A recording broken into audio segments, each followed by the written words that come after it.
See that promo, you know we're getting ready for season 8 of the channel's National Kids Cup. It's all about grassroots football development right here in Nigeria. Schools in Lagos is a call to for entries for the Lagos preliminaries. Pick up the forms and fill the form, submit the form. Hey, please fill the form and submit it before the 31st of this month so that we can start doing the screenings and know the schools that we represent Lagos State at the national finals. We love it when it's about grassroots football development. It's all about catching them young. Let's continue our discussion on boxing in Nigeria and Africa.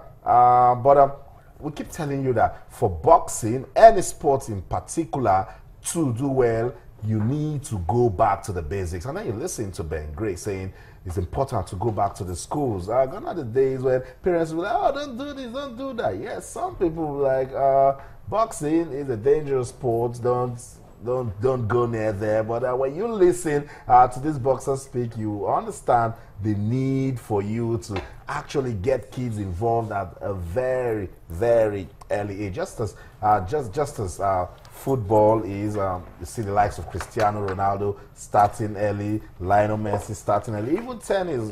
Come on, we told you the story of Serena Williams and how she started, and then today she's a world-class athlete. So that's it. You cannot take out the place of grassroots sports development. Olusegun Ajose has been there, done that for boxing in Nigeria. He's a Commonwealth champion, defeated everybody, kept the belt. Larry Kundayo, a lot of people call him the Nigerian Mayweather. So what's up with Larry Kundayo and all of the quality that he's got as a boxer? Well, we'll get to know when we talk about them. Larry Kundayo and Olusegun Ajose joins us now. So much belts in the studio. I don't know the one these boxers will give to me for talking about boxing. Sports fans, boxing fans. Let's talk boxing now in Nigeria and Africa. Larry Kundayo joins us. Larry, good to have you on the program. Thank you for having me. And of course, Olusegun Ajose. I've known Ajose for about 12 years now. Goes into the ring with proper Nigerian attire. So when that foreign opponent sees him first thing first, you're intimidated.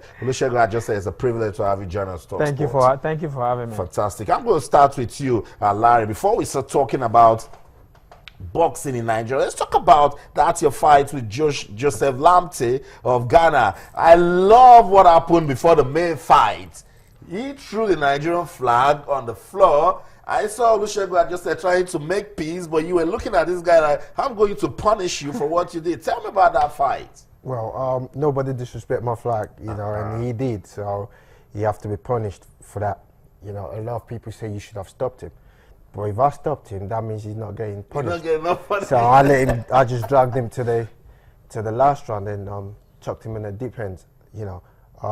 It's a tough opponent. He came to win as well, you know. That's it really. It's not of. I reckon I could have done more, but before the fight, I had the injury, I had the rib fracture, and also. Let me just talk you through this. Like you didn't expect that it was going to come down. And then, Segun, were you trying to do the work of the United Nations? I don't know what. Yeah, actually, I was angry. I was angry because I was like, hang on a minute. You're supposed to bring your flag. You shouldn't expect us to bring your flag. We are responsible to bring our flag, not we bringing your flag. Wow. And then so you got into the fight. You said, look, I'll prolong this one. I'll give you some beating. And you actually went on to win that fight to become the African champion.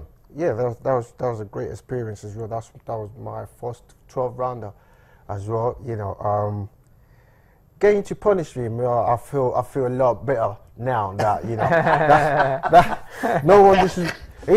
that's just the fact, you know. I could have knocked him out, and when you get knocked out, it's like just waking up all of a sudden, like, oh, I'm late for work. So you don't get the punishment. So he goes home with a black eye and busted ribs and all that, you know.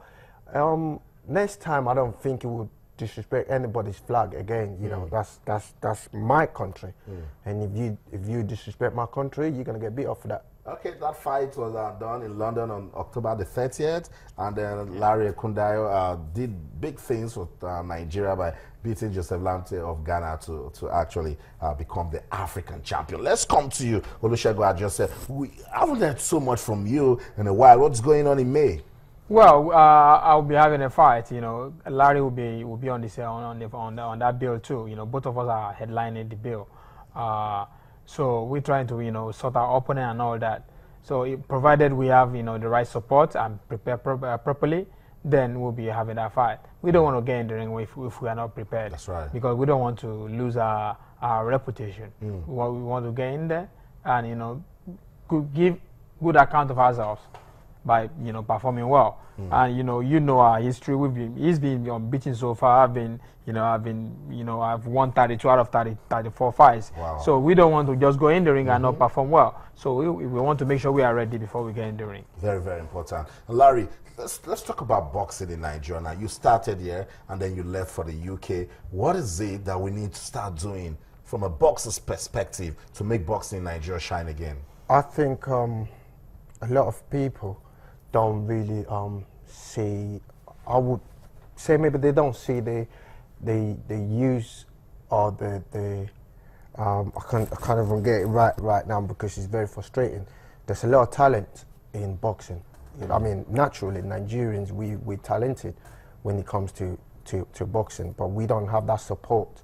We don't have the right people, the guidance, and like I think Ben said most of the stuff. Like in the UK, the kids, they take them to school. Some kids don't want to go to school, so instead of them being a nuisance on the road, the government take them to a boxing gym, and some of them, and that's why the government chucked a lot of money in it. So some of these kids end up becoming a world champion. Example, James DeGale, he was expelled from school.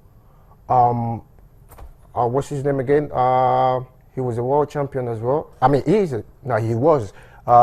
George Grove, the same thing. Yeah, so they got expelled from school, but then they're still a role model. Right. Some of these kids not going to be academically smart.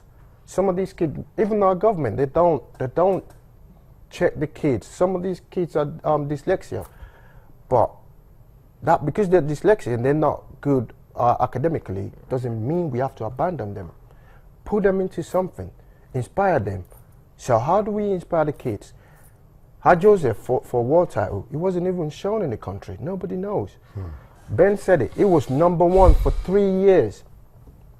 I won the prize fighter with only 2 fights to my name, and beating someone that was ranked number 20 in the world, 3 weights above my weight. If I was a British or American, I'll probably be fighting for a world title now. That's right. So. The reason why you have a lot of Nigerians leaving the country to go abroad, because that's when our people realize that we've got something, But we don't want to carry other flag. We want to come back home and we want to bring back. We want to give back. We want to give back to the young youths and inspire them. I like that word, give back. Let me come to you, Ajose. You are more grounded in Nigeria. You represented the country, so you really understand the problems. What are really the problems? And you also tell me the way out of it. Well, number one, firstly, we have the talent. We all know that. Unfortunately, we don't appreciate our talents. That's why when we go outside, our talent is being appreciated more. For example, a lot of us did better whenever we go abroad. Samuel Peter, he won a world title, while he was living abroad. I won an African title while I was living abroad. I won a British title while I was living there. I won Commonwealth title. I fought for world title while I was living there. We can do all this while living in Nigeria. We don't have to, let our talent go outside the country. So we need to, put infrastructure in place. That's right. We need to, give these guys, these boys and girls, a platform to showcase their skills. That's right. You talked me through this video. What were you doing? What were you singing? What were you saying? Actually, at that moment, I was not in England at that moment. I was in Nigeria, right? I was there physically, but in my mind, mentally, I was in Nigeria. I was like, the song I was playing to the ring was Out of Niger. Straight from Niger. Straight credibility. Exactly. And I meant that, every word of it. Wow. And I was like, I'm fighting a British guy in his backyard. I have to win. That's right. And then the Nigerian attack. I am always a proud African, a proud Nigerian, and I want to showcase that. That's what we should be doing. So we need to continue to showcase that. We need to be able to bring world title fights to Nigeria, you know, showcase good boxing, world-class boxing in Nigeria. We need to be able to do that. Create an industry, you know, job creation. It's going to be good for tourism.